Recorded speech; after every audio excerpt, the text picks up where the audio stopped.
નમસ્કાર દર્શક મિત્રો, આજે આપણે એક રસપ્રદ ટોપિક સાથે આવ્યા છીએ. આપણી સાથે ડૉક્ટર મનોજભાઈ આંબલિયા સાહેબ છે, જે આયુર્વેદની સાથે ટોટલ 28 વર્ષથી પ્રેક્ટિસ કરી રહ્યા છે અને એમની જે માસ્ટરી છે એ ફિશર્સ અને મસાના રોગોમાં એમની સારી એવી માસ્ટરી છે. તો આજે આપણે થોડીક માહિતી આ ટોપિક ઉપર એમની પાસેથી લેવાનો પ્રયત્ન કરીશું. તો ડૉક્ટર સાહેબ, તમારો આ પ્રોગ્રામમાં હાર્દિક સ્વાગત છે અને અમારા દર્શક મિત્રોને થોડીક ઇન્ફોર્મેશન આપશો, જેથી કરીને એમને સામાન્ય પ્રશ્નો જે છે મેં એક નોટ ડાઉન કરેલા છે, તો દરેક પ્રશ્ન હું આપને પૂછીશ, તો એના વિશે જેટલી માહિતી આપ આપી શકો તો દર્શક મિત્રોને થોડી ઇન્ફોર્મેશન મળી શકે. સાહેબ, આમાં જે કોમન ક્વેશ્ચન છે કે મળમાર્ગમાં વાઢિયા થાય તો એનું લક્ષણ શું શું હોય છે? જનરલી મળમાર્ગની અંદર વાઢિયા એટલે આપણે એને ફિશર કહેતા હોઈએ છીએ. તો જ્યારે કોઈ દર્દીને ફિશર થતું હોય ત્યારે એને મળમાર્ગની અંદર બળતરા મહેસૂસ થાય, પીન ભોકાતી હોય એવું લાગે, ક્યારેક ખંજવાળ આવે અને ક્યારેક મળ ત્યાગ કરતી વખતે એમાં લોહીના ટીપા પડતા હોય. તો આવા લક્ષણો જો જણાય તો બની શકે કે એમને મળમાર્ગમાં વાઢિયા છે એવું આપણે કહી શકીએ. સર, આમાં એક સાયન્ટિફિક વર્ડ તમારો યુઝ થાય છે કે ફિશરમાંથી બનતા સ્કિન ટેગ વિશે જણાવશો. સ્કિન ટેગ ખરેખર શું છે એના વિશે થોડું જાણકારી આપશો? ફિશર એટલે કે જે એનલ કેનાલ છે, જે 4 સેન્ટીમીટરની એક પાઇપ છે, એની અંદર જ્યારે ચીરો પડે છે ત્યારે એને ફિશર કહેતા હોઈએ છીએ. અને જનરલી ફિશર એ રિંગથી અંદરની સાઈડમાં જ્યારે પડતી હોય ત્યારે એ જલ્દીથી રૂજાઈ જતી હોય છે, હીલ થઈ જતી હોય છે. અને ઘણી વખત પેશન્ટની રહેણી કહેણી અને એના કબજિયાતના હિસાબે એક વખત ફિશર રૂજાઈ જાય તો વળી પાછું ત્યાં જ એ જ જગ્યા ઉપર બીજી વાર થતું હોય, ત્રીજી વાર થતું હોય, એટલે રિકરન્સ થતું હોય. અથવા તો એ વારે વારે એ જગ્યા ઇરિટેટ થતી હોય ત્યારે એ જ્યારે બહારની સાઈડમાં ફિશર હોય, એનલ કેનાલની આઉટર રિંગમાં જ્યારે ફિશરનો છેડો આવતો હોય ત્યારે એ વારે વારે રિપીટ થાય, ઇરિટેટ થાય તો ત્યાં ચામડીનો થોડો ભાગ બહાર આવતો હોય છે. રાઈટ. દર્દીને સામાન્ય રીતે દર્દી આવતા હોય ત્યારે એવું કહેતા હોય કે મને મસા છે, પણ આઈડિયલી એ ચામડીનો ભાગ હોય છે, એના અંદરથી આપણને ફિશર જોવા મળતું હોય, એટલે એને આપણે સ્કિન ટેગ કહેતા હોઈએ છીએ. રાઈટલી સર. એટલે આનો જે ઉચ્ચારણ ઉપર જ છે કે સ્કિન ટેગ એટલે પર્ટિક્યુલર એ પોર્શન ઉપર. બહુ સારી રીતે ઇન્ફોર્મેશન, ડિટેલમાં ઇન્ફોર્મેશન આપી સર. બીજો એક સામાન્ય પ્રશ્ન એવો થાય કે મળમાર્ગના ફિશર સામાન્ય રીતે કઈ પોઝિશનમાં થતા હોય છે સાહેબ? હા, સામાન્ય રીતે કેવું છે કે આપણે પેશન્ટને ચત્તા સુવડાવીએ એટલે એની નજર ઉપર રહે એવી રીતે લિથોટોમી પોઝિશનમાં આપણે એને સુવડાવતા હોઈએ. તો 6ના કાંટા ઉપર, આપણે જ્યાં ઘડિયાળનો કાંટો 6 ઉપર આવે એ પોઝિશન ઉપર સામાન્ય રીતે ફિશર જોવા મળતા હોય છે. પણ ફિમેલની અંદર ઘણી વખત 6 o'clock અને સાથે સાથે 12 o'clock પોઝિશન ઉપર પણ આપણને ફિશર જોવા મળતી હોય છે. ઓકે. એટલે આ 6 o'clock અને એ કેવી રીતે સર? એ છે એનલ નું જે છે મળમાર્ગ છે, એમાં આપણે ઘડિયાળમાં કેમ 12નો કાંટો હોય છે, તો એવી રીતે જે 12ના કાંટા ઉપર જ્યારે ફિશર અંદર થાય તો એને 12 o'clock પોઝિશન કહેવાય. 6 જ્યાં આપણે વાગતા ઘડિયાળમાં હોય છે એ એંગલ ઉપર જ્યારે ફિશર થાય ત્યારે આપણે એને 6 o'clock પોઝિશન ઉપર ફિશર થાય એવું કહેતા હોઈએ છીએ. રાઈટ. આ થોડી મેડિકલ ટર્મિનોલોજી છે એટલે પેશન્ટને થોડુંક આવું ડિટેલમાં ખ્યાલ આવે તો સર થોડું વધારે એને ખ્યાલ આવે. બીજું સર, આની અંદર આપણે મળમાર્ગના ફિશર્સની સારવાર કેટલી લાંબી ચાલે અને ઓપરેશનની ક્યારે જરૂર પડે? કારણ કે નોર્મલી ઘણીવાર આપણે કેવું છે કે આપણે આયુર્વેદિક ડોક્ટર પાસે જઈએ તો એ લોકો ઓપરેશનની સલાહ કરતા દવાઓથી મટાડતા હોય છે સાહેબ. તો આના વિશે થોડી માહિતી આપી શકશો? જનરલી મારો અનુભવ છે કે જ્યારે ફિશર છે એ એનલ કેનલમાં વચ્ચેની સાઈડમાં થતું હોય છે ને તો બહુ ઇઝીલી હીલ થઈ જતું હોય છે. પણ જે એનલની રિંગ છે એમાં બહારની સાઈડથી સ્ટાર્ટ થઈને અંદર પડતું હોય છે ને તો એ રિકરન્સ થતું હોય છે.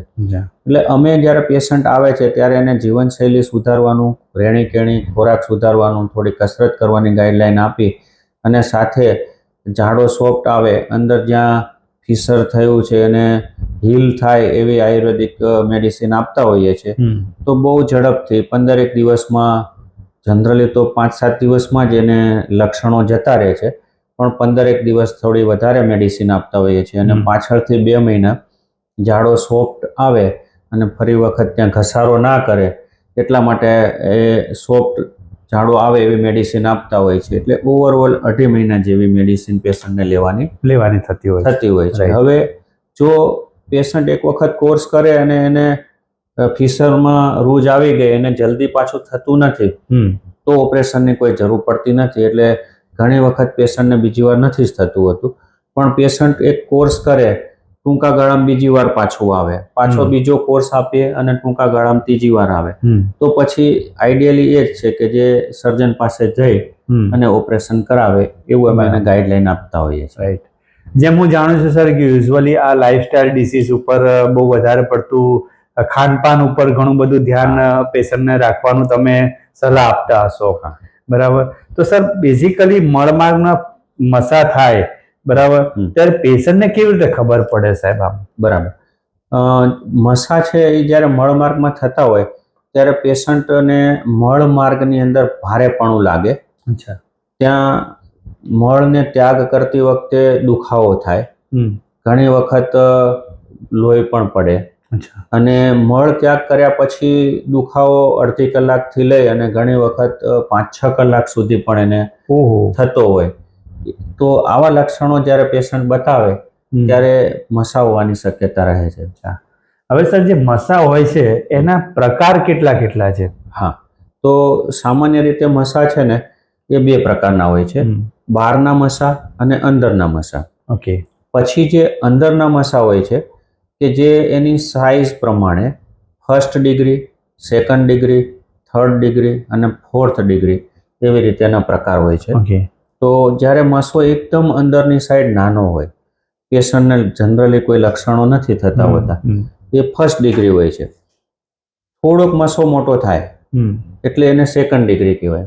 બરાબર. 3rd ડિગ્રીની અંદર મસો મળ ત્યાગ કરતી વખતે બહાર આવે અને એ અંદર ઇઝીલી ના જાય, આપણે એને પુશ કરવો પડે, એટલે 3rd ડિગ્રી કહેવાય. અને જ્યારે અંદરનો મસો મળ ત્યાગ કરતી વખતે બહાર આવી જાય, એની જાતે જાય નહીં, એને પુશ કરવાથી પણ ના જાય, એટલે 4th ડિગ્રી મસો કહેવાય.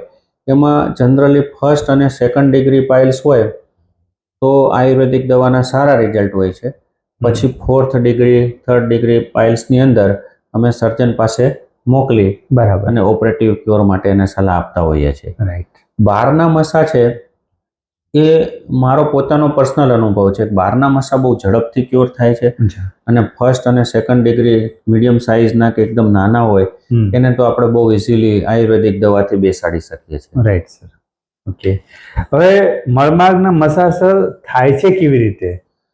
જનરલી જે 4 સેન્ટીમીટર લાંબી જે એનલ પાઇપ છે એમાં લોહી ઉપરથી હૃદયમાંથી શુદ્ધ લોહી એને પહોંચાડવા માટે જે આર્ટરીસ આવતી હોય છે, યસ સર. એમાં સુપિરિયર આર્ટરીસ, મીડિયલ આર્ટરીસ અને ઇન્ફિરિયર આર્ટરીસ એ 3 આર્ટરી ત્યાં લોહી પહોંચાડે છે. એમાંથી ડિવિઝન થઈ અને આર્ટેરિયોલિસ બને છે, એમાંથી કેપિલરીસ બને, કેપિલરીસમાંથી વેન્યુલિસ બને અને વેનસ બને અને એ લોહી પાછું બેક ટુ હાર્ટ, હૃદય તરફ પાછું જાય. બરાબર. હવે જે કેપિલરીસનો ભાગ ત્યાં મળમાં એનલ પાસે આવે છે એ જનરલી આપણા શરીરની અંદર બીજે જે કેપિલરી હોય છે એના કરતાં એની રચના થોડીક જુદી હોય છે અને એની દિવાલ થોડીક નરમ હોય છે. અને એને આપણે સાઇનુસોઇડ્સ કહીએ છીએ. જનરલી એ 3 o'clock, 7 o'clock અને 11 o'clockની પોઝિશન ઉપર સાઇનુસોઇડ્સ રહેલા હોય છે. એ તો દરેક નોર્મલ માણસોમાં હોય છે કે જે ત્યાં બ્લડ સપ્લાય પૂરો પાડે છે. પણ અમુક એવી કન્ડિશન થાય કે જ્યારે એમાં લોહીનો વધારે પ્રેશર આવે, લોહીનો વધારે ભરાવો થાય ત્યારે એ ફૂલી જાય છે અને એને આપણે મસા કહેતા હોઈએ છીએ. ઓકે. તો પ્રેશર કયા કયા કારણોમાં ત્યાં વધે તો જનરલી લીવર ડિસીઝ હોય, લીવર સિરોસિસ ઓફ લીવર હોય, ફેટી લીવર જે કહીએ છીએ આપણે ટાઈપનો, એ હોય. પછી હાર્ટ પ્રોબ્લેમ હોય. ઓકે. પછી પ્રેગ્નન્સીના લીધે એબડોમિનલ પ્રેશર વધારે હા ત્યાં થતું પ્રેશર હોય, વધવાનું છે સર, રાઈટ. ગર્ભાશયની અંદર કોઈ ગાંઠ કેવું હોય બરાબર.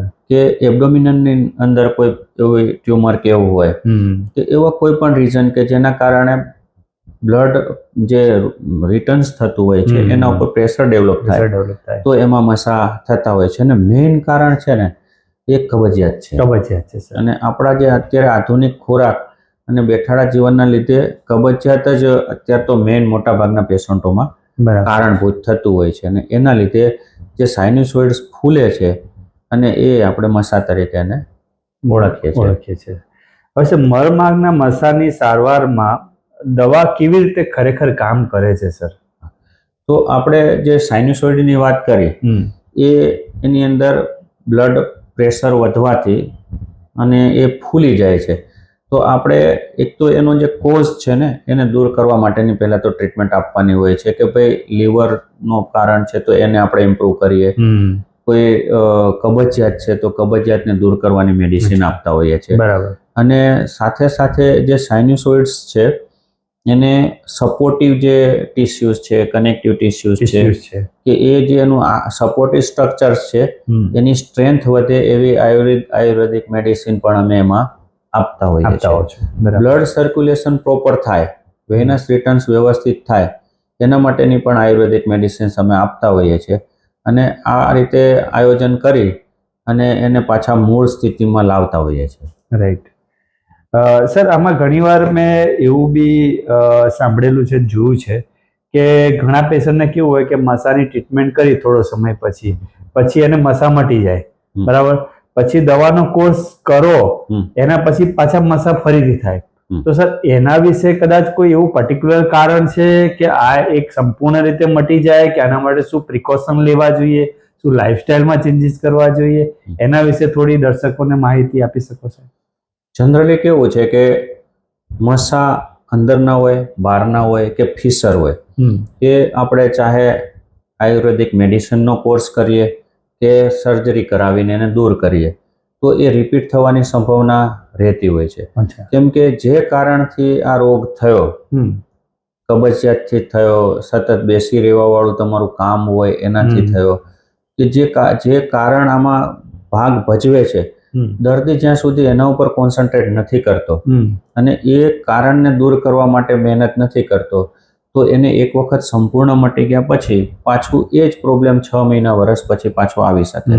ઘણા બધા પેશન્ટોને મસાના ઓપરેશન કરાયા પછી બી બીજી વખત ત્રીજી વખતે અમારી પાસે આવતા હોય છે અને અમારી મેડિસિન લીધા પછી બી એને પાછું થઈ શકે. બરાબર. પણ ન થાય એટલા માટે અમે જ્યારે પેશન્ટ ટ્રીટમેન્ટ લેવા આવે છે ત્યારે એને ખાનપાનથી લઈ અને યોગ, આસન, કસરત બધી જ માહિતી આપતા હોઈએ છીએ. બરાબર. અને એમાં અમે આજે અત્યારે જેમ વિડીયો બનાવ્યો છે એવી રીતે મસા અને વાટિયામાં શું ખાવું જોઈએ, શું ન ખાવું જોઈએ એનો એક વિડીયો બનાવેલો છે કે જે અમે પેશન્ટને એ લિંક આપતા હોઈએ છીએ. અને સાથે સાથે મસા વાટિયાની અંદર કઈ કસરતો કરવાથી એમાં બીજી વખત પાછા રિપીટ ન થાય એનો પણ વિડીયો અમે બનાવેલો છે જે લિંક પેશન્ટને આપતા હોઈએ છીએ. એટલે દર્દી મટી ગયા પછી એ રીતે નિયમિત રીતે ખોરાકમાં ધ્યાન રાખે અને કસરત કરે તો હું નથી માનતો કે પાછો આ રોગ આવે, રિકરન્સ ના થાય. ડેફિનેટલી. સર આમાં આ બધી જે માહિતી આપી એ બહુ સુંદર અને સારી રીતે માહિતી આપી અને આ માહિતીની જે અમારા દર્શક મિત્રો છે એ લોકો જો આ માહિતીનો સારો ઉપયોગ કરે, સારી રીતે પોતાની લાઈફસ્ટાઈલ ને સારી રીતે ડેવલપ કરે તો ફરીથી એમને રિકરન્સ નહીં થાય એવું પણ આની અંદર માહિતી આપે, સચોટ માહિતી આપી. કારણ ઘણીવાર કેવું થાય માહિતી હોય પણ પૂરેપૂરી માહિતી દર્શકોને ના મળે તો એમને ફરીથી રિકરન્સ થઈ શકે છે સર. તો એના માટે સર આપણે બહુ સારી રીતે માહિતી આપી, એના માટે ખાસ આપનો ખૂબ ખૂબ ધન્યવાદ સર. આભાર સર.